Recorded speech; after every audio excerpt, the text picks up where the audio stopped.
Becky Miller, and I'm a yoga therapist. Change is scary, and most of us avoid it as much as possible. Sometimes, though, you really need to change something. So I support the process of change in your life. Our topic today is self-care and how to support yourself when healing your trauma. Trauma is a profound and often uninvited guest in our lives, leaving behind a complex mixture of emotions and memories. For many, the process of healing from traumatic experiences can feel daunting, prompting some simply to push their pain aside or pretend it never even happened. However, ignoring trauma doesn't mean it disappears. Instead, it festers and manifests in unexpected ways, often impacting our health and relationships. My question for you is it time to continue living in the shadows of your past, or is it finally time to confront and heal from the wounds you've been carrying? Let's explore the significance of acknowledging trauma and what to expect on the transformative journey towards healing. Most people experience a traumatic event at some point in their lives. Some heal more quickly than others, and some carry the scars from the trauma for years or even decades.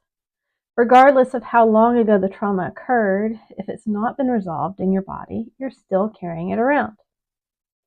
You can push the trauma away, stuff it in a closet, and ignore it as much as possible. This is a common tactic to dealing with trauma. Instead of resolving the trauma, this hides it away and allows it to fester. Eventually, if it's not resolved, it will return in one form or another. How does this show up? It might look like an unexpected illness, an ache in your body that just won't go away, or a change to your normal personality. Regardless of how the trauma presents itself again, it's asking to be heard. When this happens, you have two choices. You can continue to ignore the source of the issue and deal with the side effects like you've been doing, or you can begin to resolve the trauma and finally allow the healing process to begin. Often we resist the healing process because we don't know what to expect. Change is scary, and the healing process involves a lot of change. Let's talk about some things that might happen while you're on a healing journey. You might be more irritable. You only have so much emotional bandwidth when dealing with day-to-day things, and healing your past can take up a lot of it. This means you don't have enough to deal with your normal routines, right? So this can leave you irritated by the smallest of things. Be patient with yourself and give yourself space and time to heal. You might get triggered more easily. Working through a painful past can bring up a lot of stuff that you've buried. As you deal with it, you might get triggered more frequently. And again, be patient with yourself. Know that you're healing still. You might need more sleep. Healing can be a lot of work. You're essentially healing from the inside out when you're doing somatic work to heal. It can be exhausting work, and your body needs rest to have the energy to continue what it's doing. So instead of being frustrated with yourself for feeling tired, allow yourself the extra sleep you need. You might find that you want to quit. This is a normal response to doing challenging things. Many clients want to stop the healing process because it's painful. Sometimes this means you simply need to take a short break and maybe return for another round of healing after that break. The opposite of that is you might want to rush the process. Some people want to stop, some people want to rush right on through. I see it all the time. You want to heal and you want it done yesterday. Unfortunately, it doesn't always happen as fast as you want. Skipping steps so that you rush through to what you think is the end doesn't work. When you skip things, you leave them unhealed. Heal all the layers and take the time that you need to do so. You might wonder what to do if you've noticed any of these things happening already. Let's take a moment to talk about 5 things that you can do when the side effects of your healing journey are showing up. First is rest when you need it. I already mentioned it, but I'm going to say it again. Healing your past trauma can be exhausting work. Digging into things you've kept buried for months, years, or even decades takes a lot of energy. Give yourself the extra rest you need to continue this work. Take naps, go to bed earlier, sleep later, or even take things off your schedule. Add in extra pockets of rest as needed. Number 2 is drink lots of water and nourish your body with good food. Your body's already dealing with a lot without adding the adverse effects of eating too much sugar or even junk food.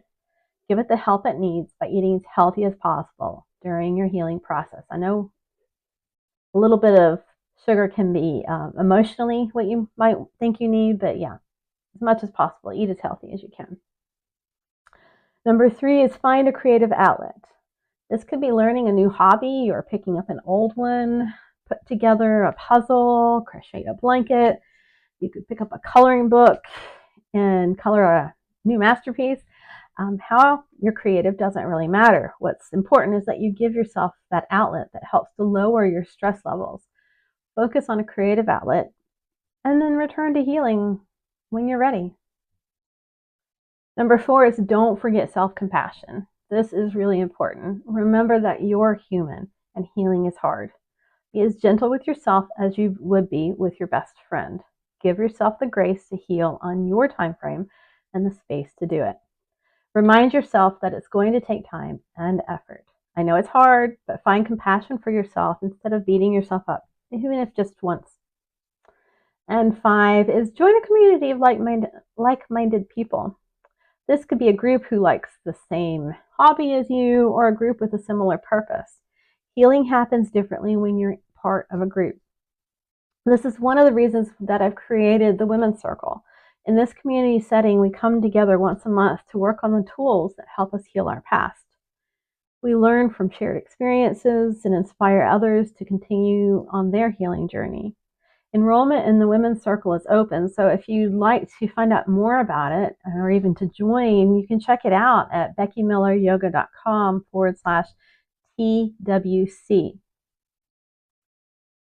So embarking on the journey to heal from trauma is not just an act of bravery. It is a deeply personal commitment to reclaiming your life and well-being. Acknowledging the pain, embracing self-compassion, and engaging in creative expressions can put you on a path toward resilience and restoration. Remember, healing is not linear. It is a unique process that unfolds at your own pace. Surround yourself with supportive communities and allow yourself the grace to navigate through the ups and the downs. By confronting the shadows of your past, you open the door to a brighter, more empowered future where trauma no longer defines you, but rather equips you with the strength to rise anew. Take that first step today. Your journey towards healing is waiting. So that's all I have for you today. I'd love to hear your thoughts on what your favorite self-care is when you are feeling stressed in the healing process. Share it and let's inspire each other. And I look forward to seeing you in the Women's Circle. Don't forget to like and subscribe, and I'll see you next time with another tip to live healthier and happier. Bye for now.